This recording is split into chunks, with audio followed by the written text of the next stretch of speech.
हरि बोल निताय गौरा हरि बोल।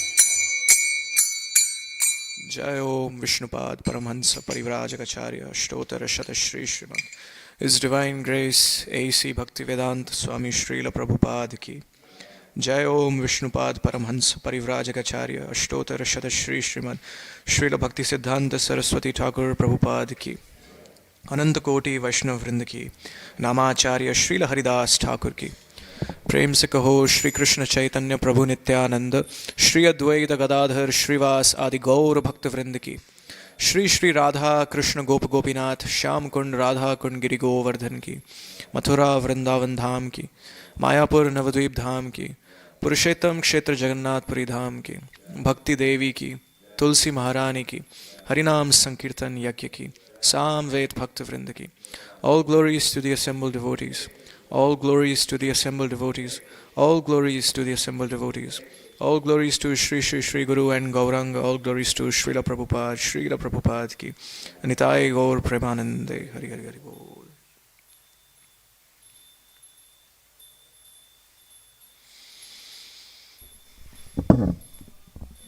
Hare Krishna.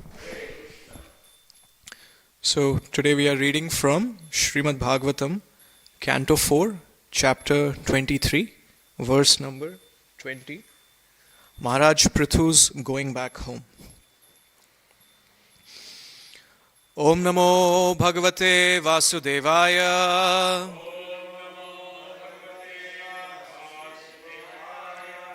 Om Namo Bhagavate Vasudevaya.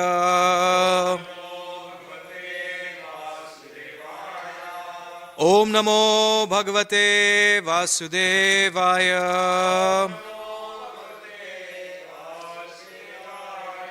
Narayanam Namaskritya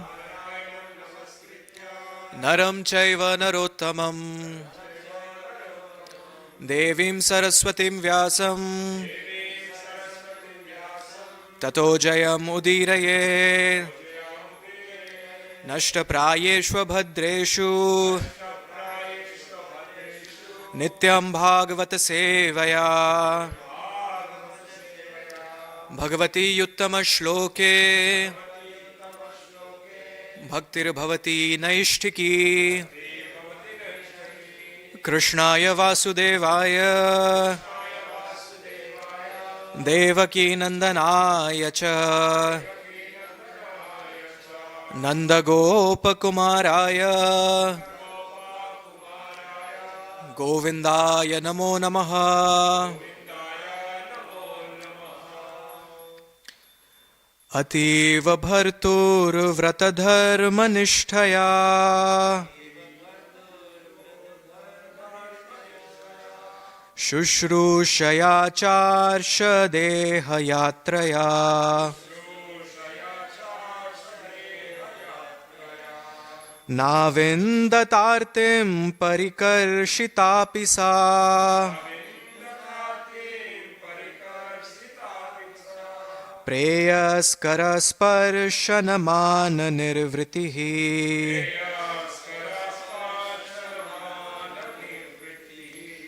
Ativa Bhartur Vratadharma Nishtaya Shushrushaya Charsha Deha Yatraya Navindatartim Parikarshitapi sa Preyaskara Sparshanamana Nirvritihi Ativa Bhartur Vratadharma Nishtaya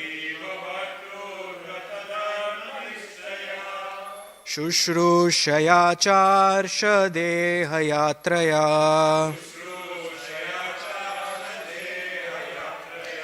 Navindatartim Parikarshitapi sa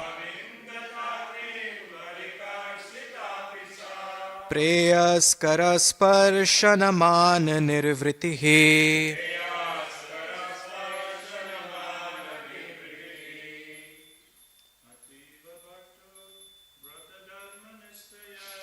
अतीव भर्तुर्व्रतधर्मनिष्ठया शुश्रूषया चार्षदेहयात्रया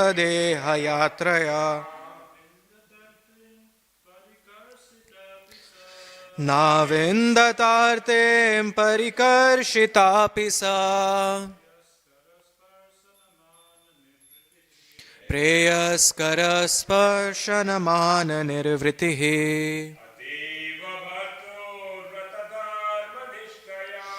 अतीव भर्तुर्व्रतधर्मनिष्ठया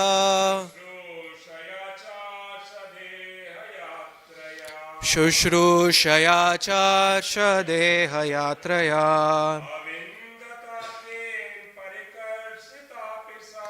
नाविन्दतार्तें परिकर्षितापि सा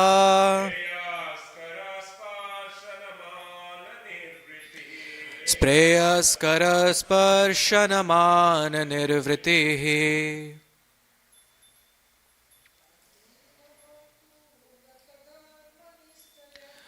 अतीव भर्तुर्व्रतधर्मनिष्ठया शुश्रूषया चार्षदेहयात्रया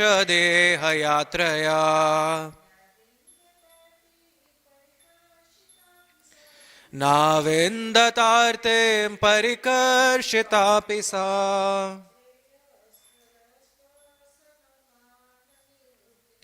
प्रेयस्करस्पर्शनमाननिर्वृतिः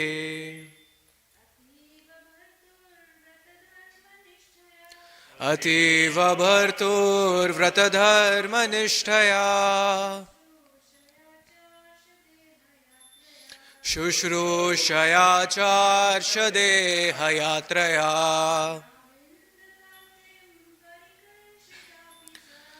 नाविन्दतार्तें परिकर्षितापि सा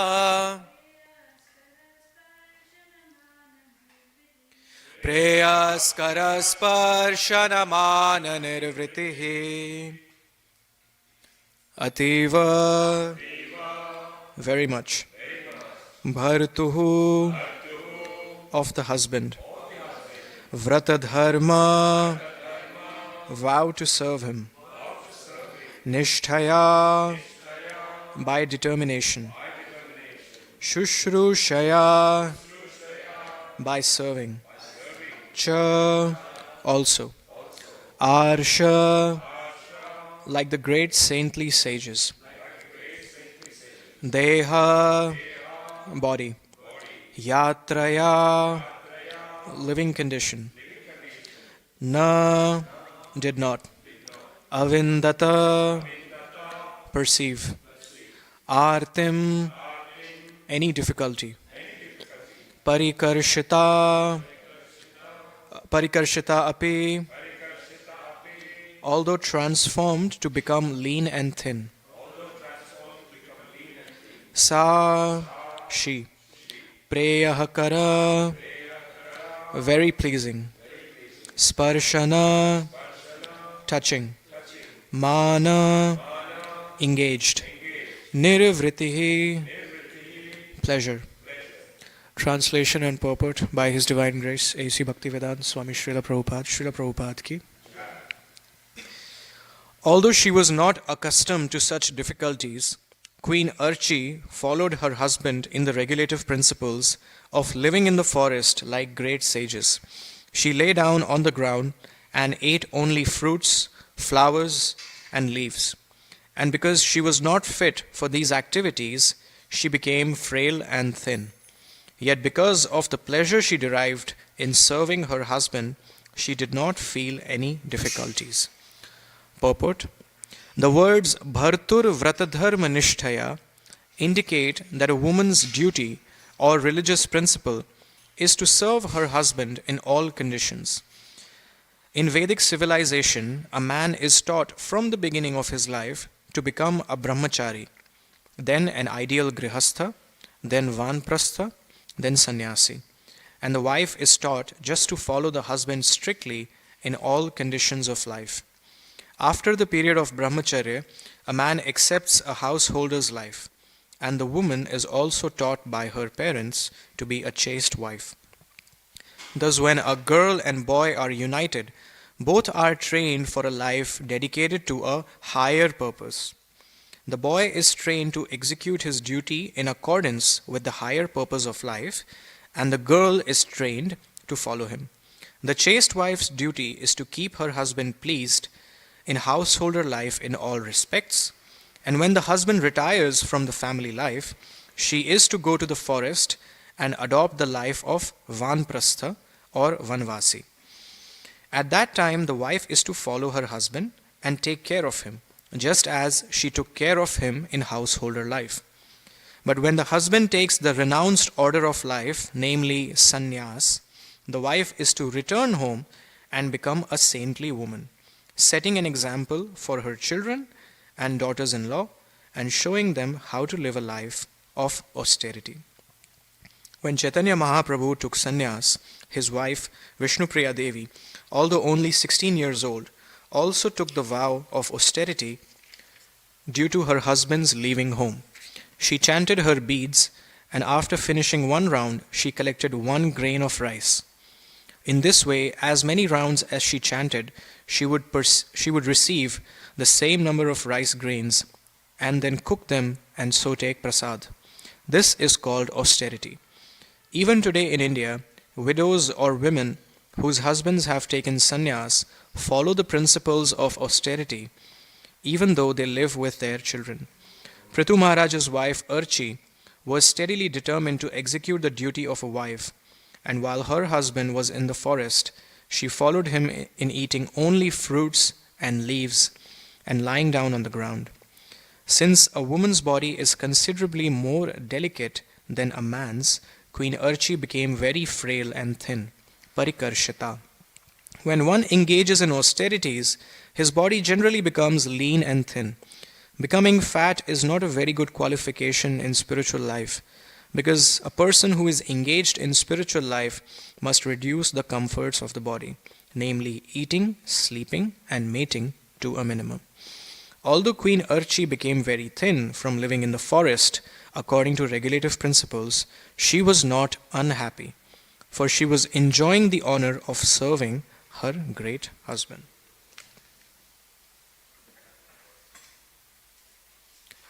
Om Ajnanatimirandhasya Jnananjanashalakaya Chakshur Unmilitam Yena Tasmai Shri Gurave Namah Shri Chaitanya Manobhishtam Sthapitam Yena Bhutale Swayam Rupa Kada Mahyam Dadati Swapadantikam Vandeham Shri Guru Shri Yuta Padakamalam Shri Gurun Vaishnavanshcha Shri Rupam Sagrajatam Sahat Raghunathanvitam Tam Sajivam Sadvaitam Savadhutam Parijana Sahitam Krishna Chaitanya Devam Shri Radha Krishna Padan Sahagana Lalita Shri Vishakhanvitanscha He Krishna Karuna Sindhu Deenabandho Jagatpate Gopesha Gopika Kanta Radha Kanta Namostate Tapta Kanchana Gaurangi Radhe Vrindavaneshwari Vrishabhanu Sute Devi Pranamami Hari Priye Vancha Kalpatarubhyascha Kripa Sindhubhya Evacha Patitanam Pavanebhyo Vaishnavebhyo Namo Namaha Jai Shri Krishna Chaitanya Prabhu Nityananda Shri Advaita Gadadhar Shrivas Adi Gaur Bhakta Vrinda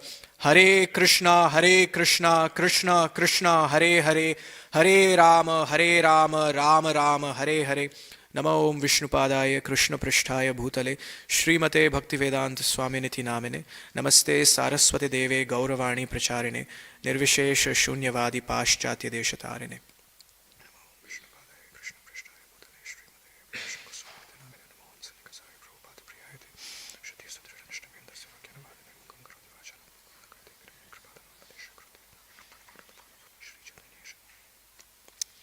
Hare Krishna. So we are reading from the 23rd chapter. Indeed, Prithu Maharaj's descriptions are one of the longest in Srimad Bhagavatam. So to give you all a little background, in the last chapter, Prithu Maharaj welcomed the Sanat Kumaras in his arena He asked them questions about the means of deliverance from the material world, and they gave him instructions on the science of devotional service. In this chapter, after having completed his reign and having reached a certain age, Prithu Maharaj and his wife Queen Arci, they voluntarily decide to take up Vanprastha life and leave for the forest. So Prithu Maharaj very intelligently settled all the management work. He divided his opulences equally and left his sons to rule the earth. In the later descriptions, it is described how Prithu Maharaj performed many austerities and penances in the forest. For example, exposing yourself to the 5 kinds of heat, enduring different seasons, heavy torrents of rain, submerging yourself until neck in very cold water. So these were all different kinds of austerities and penances he performed, but solely for the purpose of setting an example for misled yogis and jnanis. So sometimes yogis and jnanis, they do not follow their practices properly, and what they do is they are engaged in sense gratification, but at the same time they are trying to do some sadhana.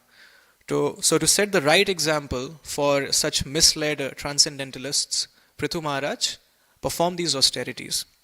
But later on it is described how he followed the Sanat Kumara's instructions on devotional service, and there came a point when he realized the super soul form of Krishna, the Paramatma form, in everyone's heart. And after that point he could not do anything but devotional service. So Srila Prabhupada very briefly describes the Varnashram system in the purport.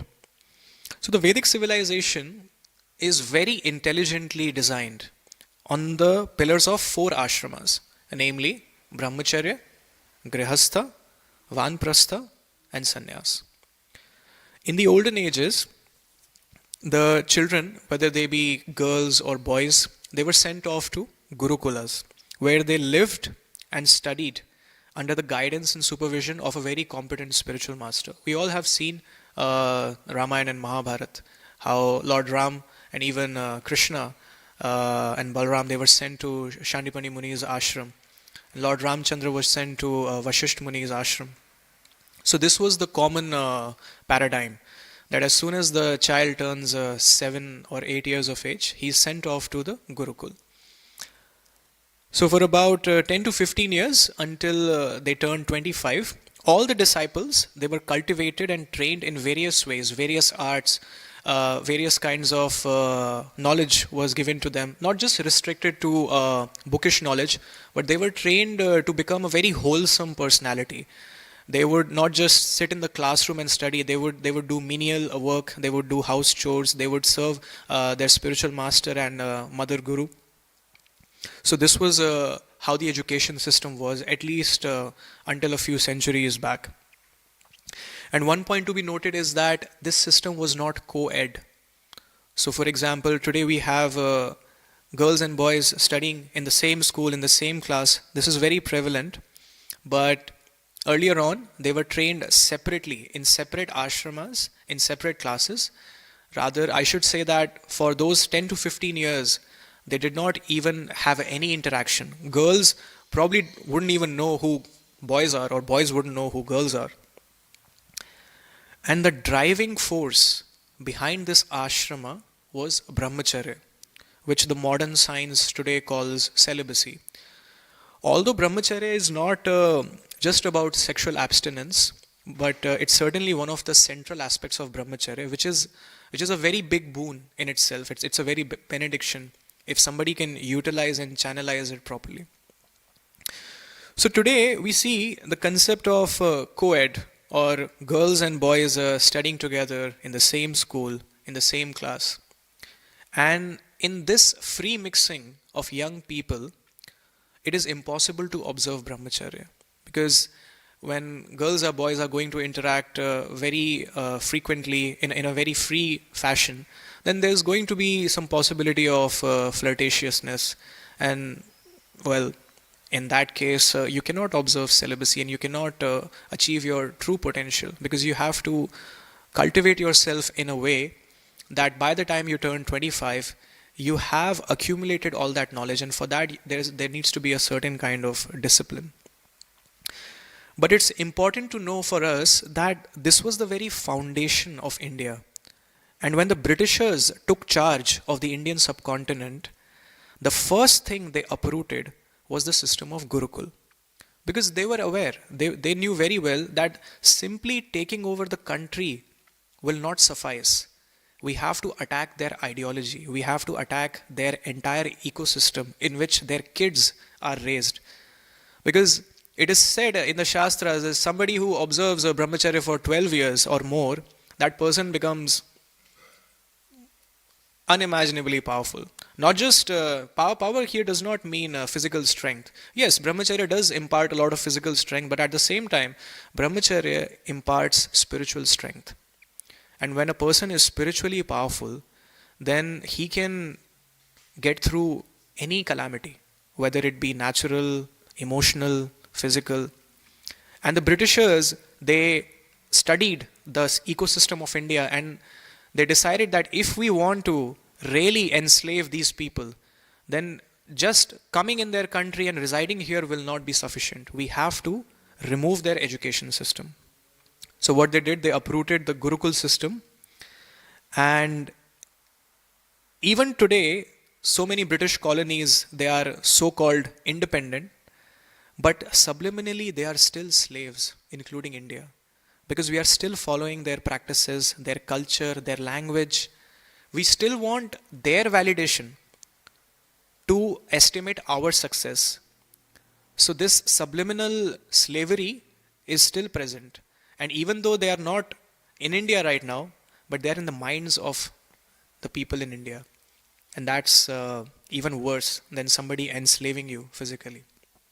Anyways, so after the brahmacharya ashram, the disciples, either the disciples chose to become monks, so they will take the renounced order of life and dedicate their life to preaching and practicing devotional service, or the disciples decided that, okay, I will step into grihastha ashram with the blessings of my guru. So one misconception that people have is that one who cannot become brahmacharis should become grihasthas. Because if you don't have adequate control over your desires, then it is better to become a grihastha. Or if you did not have the right kind of cultivation, then it's better to step into grihastha ashram. But this concept itself is fundamentally wrong. Because only a good grihastha, only a good brahmachari can become a good grihastha. Grihastha ashram means anxiety only for Krishna. So brahmacharya ashram and grihastha ashram, the only anxiety people have is how to serve Krishna. Brahmacharis have this anxiety that, okay, I'm a monk in the temple, my services are towards preaching and glorifying the Lord. I have to ensure that everything gets taken care of well. The grihasthas, they're supposed to think that I did not take up brahmacharya, so I have to put in more efforts. So in both the ashramas there is anxiety, but anxiety is only for Krishna. Because grihastha ashram means engaging yourself, your wife and your children in the service of the Supreme God. And at the same time, the man is supposed to take the responsibility of liberating them from the clutches of this world. It's mentioned in Srimad Bhagavatam 5.5.18. Gurur na sasyat swajano na sasyat pita na sasyat janani na sasyat daivam na tatsya na pateshcha sasyan namochayedyah samupeta mrityum. That one who cannot deliver his dependents from the path of repeated birth and death should never become a guru, spiritual master, a pita, a father, a pati, a husband, and a mother, or daivam, a worshipable demigod. So for people who are desiring to become any one of these, either a father, a husband, a mother, or even a demigod for that matter, some people want to become Indra, well, that's your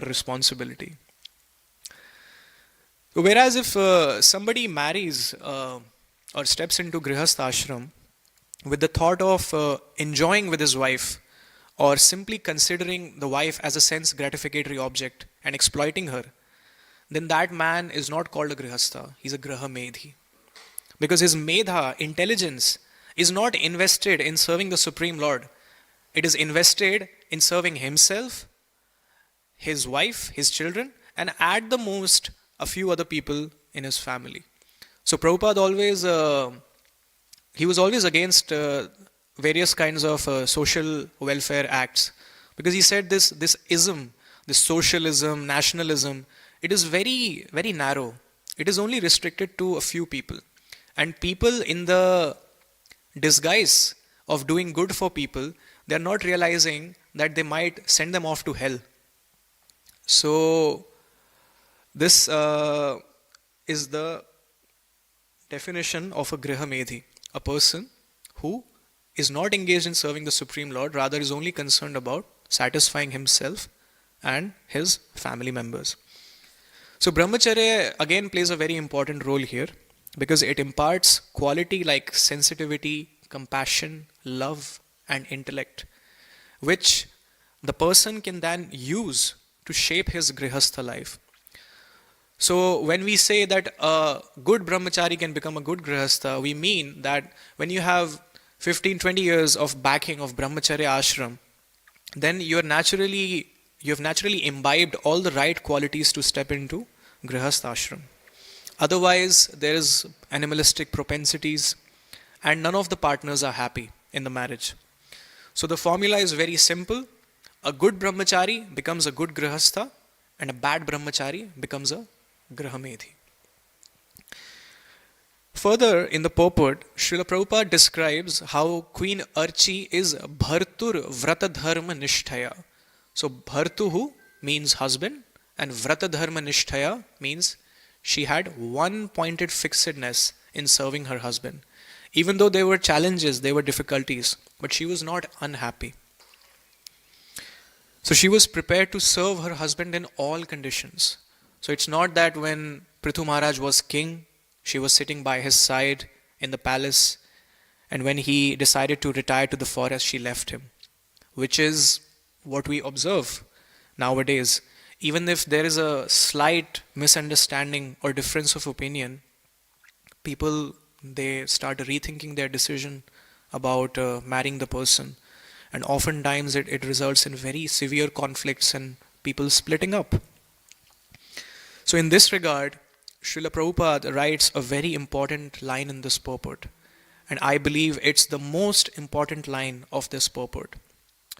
That when a girl and boy are united, both are trained for a life dedicated to a higher purpose. Dedicated to a higher purpose.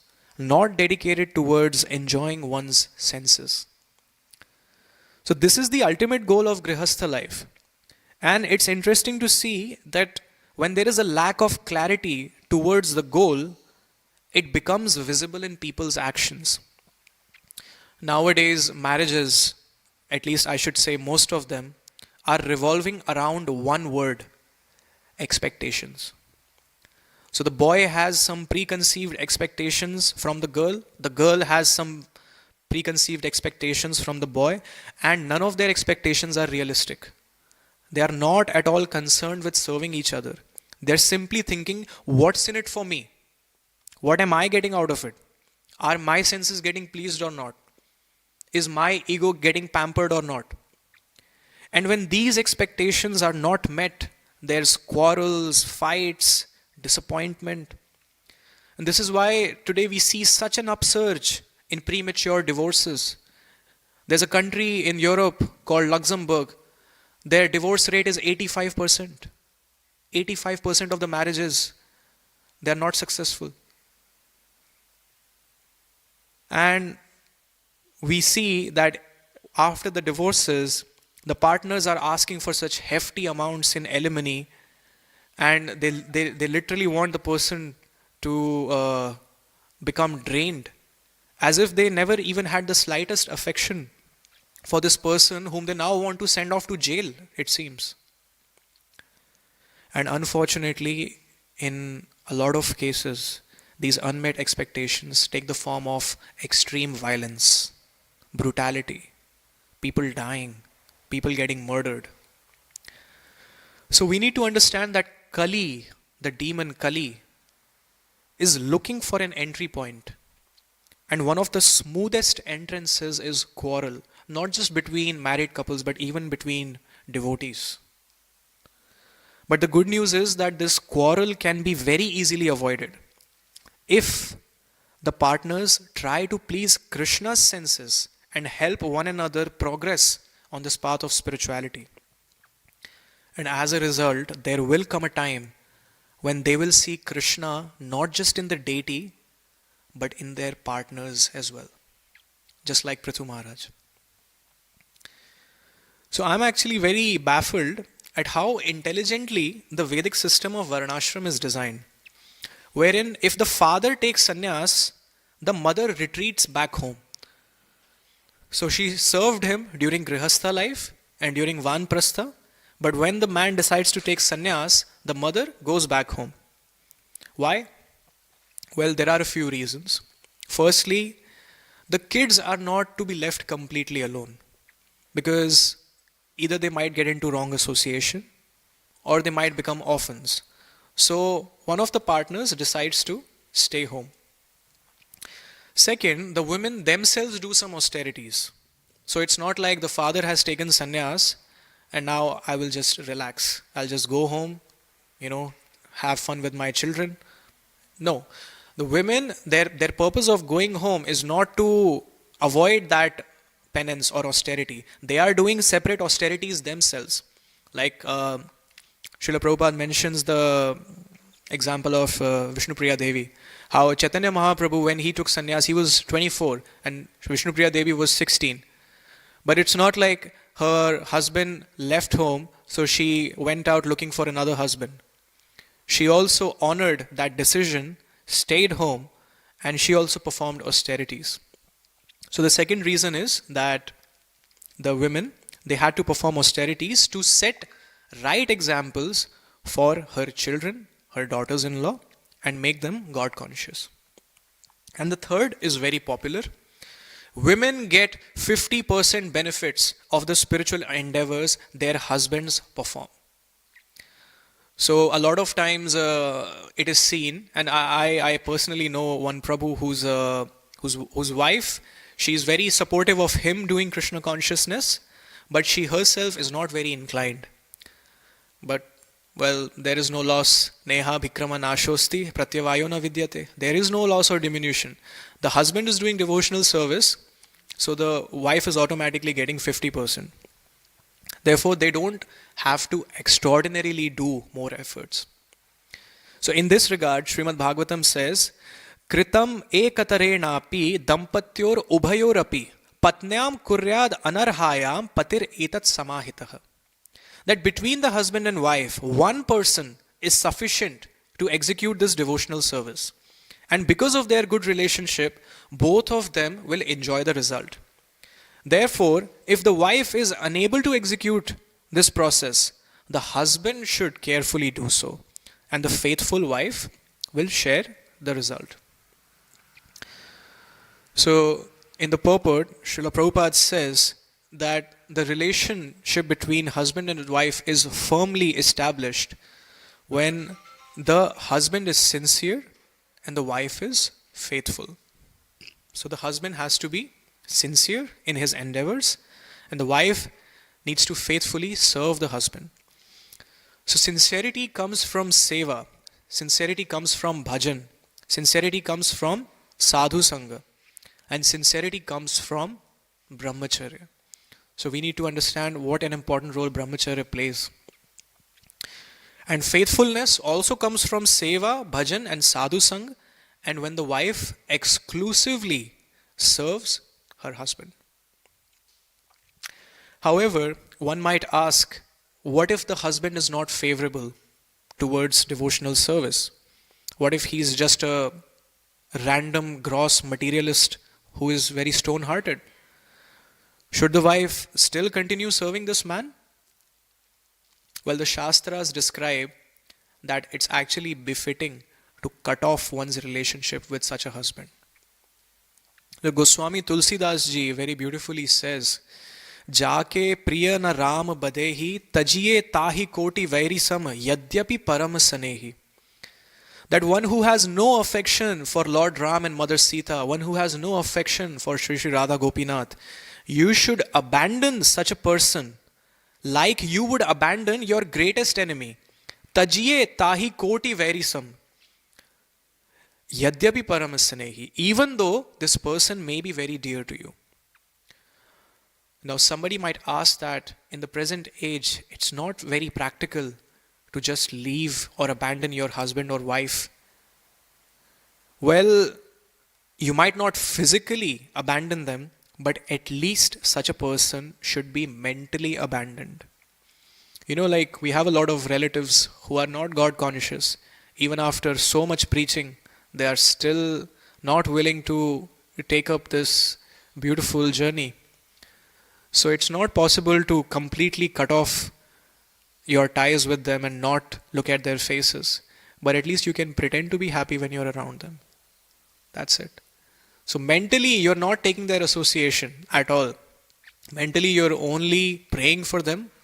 So mentally abandoning does not also mean envy, because envy is very dangerous for our bhakti. But yes, we should avoid the association of such people as much as possible.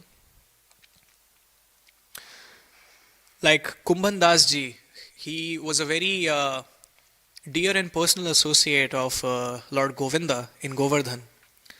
So Kumbhan Das ji had 7 sons. But when anybody would ask him that, how many kids do you have, Kumbhan Das? He would say, I've got 1.5 sons. Now people became perplexed. How do you have 1.5 sons? So he said, you know, one of my sons, he's a Mahabhagvat. He's a Param Vaishnava. The other person said, okay, that's 1. And what about this? What about the 0.5? He said, one of my sons, he's not a devotee, but he takes care of cows. He serves the cows. So he's only half a son. He would be a full son if he was also executing some devotional service.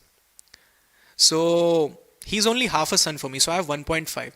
So the person asked, what about the rest 5? They are all sinners. What relation do I have with them? Because they don't do any devotional service. So I don't have any relation with them. So Kumbhan Das ji, it's not like he was not living with his family. Kumbhan Das ji was living with his wife and all those 7 sons. But he mentally abandoned them.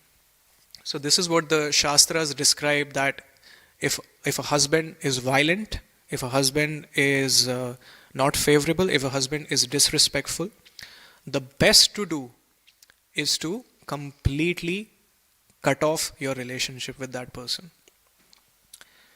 So there is a very beautiful pastime of Srila Sarvabhaum Bhattacharya in Chaitanya Charitamrita, Madhya Leela, towards the end. So Sarvabhaum Bhattacharya invites Sri Chaitanya Mahaprabhu for a feast. And there was so much of joy. Mahaprabhu was sitting and there were his associates, and Sarvabhaum Bhattacharya, he took out the plates and he personally started serving Mahaprabhu. And Mahaprabhu, he looked at the quantity of the food and he was like, but Sarvabhaum, this is so much food. How can I eat all this alone? Then Sarvabhaum Bhattacharya said that in Jagannath Puri you have 52 buckets every day, and over here you're not willing to accept my prasad. So Mahaprabhu was very happy, and when Sarvabhaum Bhattacharya started serving, his son-in-law Amogh, he was very envious, and he wanted to see Chaitanya Mahaprabhu, because Chaitanya Mahaprabhu, his fame was spread all over the Gaudadesh. And Sarvabhaum Bhattacharya, who was a Mayavadi earlier, even though he was the Pujari of Jagannath Puri temple, but he was a strict Advaitvadi. He became a pure devotee by the association of such Chaitanya Mahaprabhu. So Amogh, his son-in-law, he was very anxious that I want to see this person. Who is this young person who convinced my father-in-law? And Sarvabhaum Bhattacharya was not just any Advaitvadi. He was the teacher of all the Advaitvadis within India. People used to come and learn Advaitvad from him. But he became a pure devotee.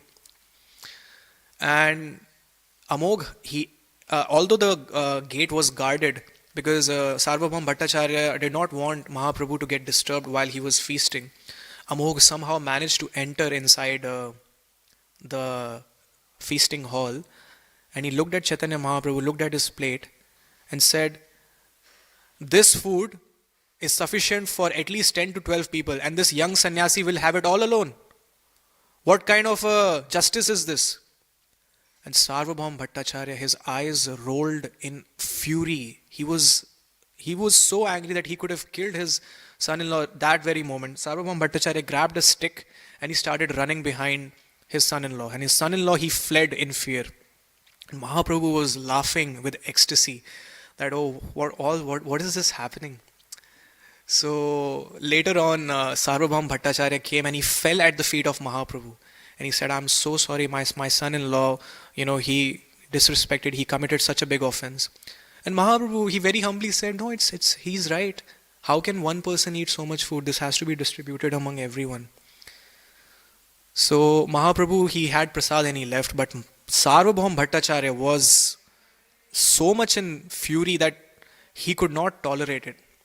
And it's interesting to see that when Sarvabhaum Bhattacharya's wife, who was known as Shathira Mata, so Shathi was Sarvabhaum Bhattacharya's daughter, and his wife was called Shathira Mata. Everybody would call her Shathira Mata. When she heard of this incident, she started beating her chest and striking her head and saying, "Let Shathi become a widow, let Shathi become a widow, let Shathi become a widow." Now, who will say such things today? Even if there is domestic violence happening at home, the mother will tell her daughter, "Oh, please try to adjust. Please, he's your husband. So, you try to be nice to him." Nobody will revolt. At least nowadays, people are only interested in making adjustments. They're not concerned about the other person's behavior. But here we have the perfect example of transcendental parents. The mother of Shathi says, "Let my daughter become a widow." Because why? This person, this fallen soul, he has committed such a big offense at the feet of the Lord. And later on, when Sarvabhaum Bhattacharya, he comes home, he is having a conversation with Shathi's mother. And in Chaitanya Charitamrita it says, "Shathi re kaho tare chhaduka se haila patit." That you tell Shathi to leave this man, abandon this guy, se haila patit, he has fallen down. Patita hoile bharta tyajite uchit. That it is better to relinquish the relationship of such a husband than serving him. So inform my daughter Shathi to abandon her relationship with her husband because he has fallen down. So when the husband falls down, it is the wife's duty to relinquish the relationship. This is what the Shastras prescribe. So all the people who say that the Vedic Shastras, they are patriarchal, there is not enough respect for women, and Manu Smriti, they take example of so many Smriti Shastras that, so many weird practices are described, and a lot of present day women, they are against a lot of Shastric references. They should read Chaitanya Charitamrita. Sarvabhaum Bhattacharya did not advise his daughter to stay with Amogh, and it's okay, who will take care of you? That very moment he said, abandon him. What's the use of being with such a person? And we have to realize that the quality of service, the quality of compassion can only arise in a person when they are God conscious. So, somebody who's a violent husband is to be left immediately, not because of his violence, but because he became violent by becoming violent towards spirituality. This is the right understanding. So Tamal Krishna Maharaj, he used to say that one who loves Krishna loves everyone. So when you begin to cultivate love for God in your heart, you naturally cultivate love for everyone. And when a person is devoid of such a love, we should not associate with such a person. Even Srimad Bhagavatam recommends, patitam tva patitam bhajet. Patim tva patitam bhajet. That a pati who is to a patitam, who is not fallen, should be served. So wife should serve a husband who is not fallen. So I sincerely hope and believe that all the devotees, especially grahasthas, or the ones who are planning to step into grahastha ashram, can take some learning from this wonderful pastime of Queen Arci and Srila Sarvabhaum Bhattacharya and help each other grow in spiritual life while avoiding conflicts as much as possible. With this, I'd like to conclude my session. Grantraj Srimad Bhagavatam ki, Srila Prabhupada ki, Nitai Gaur Premanande. Hari Hari Bol. Srila Prabhupada ki. Jai. Any questions, comments, feedback? Jai. Hare Krishna.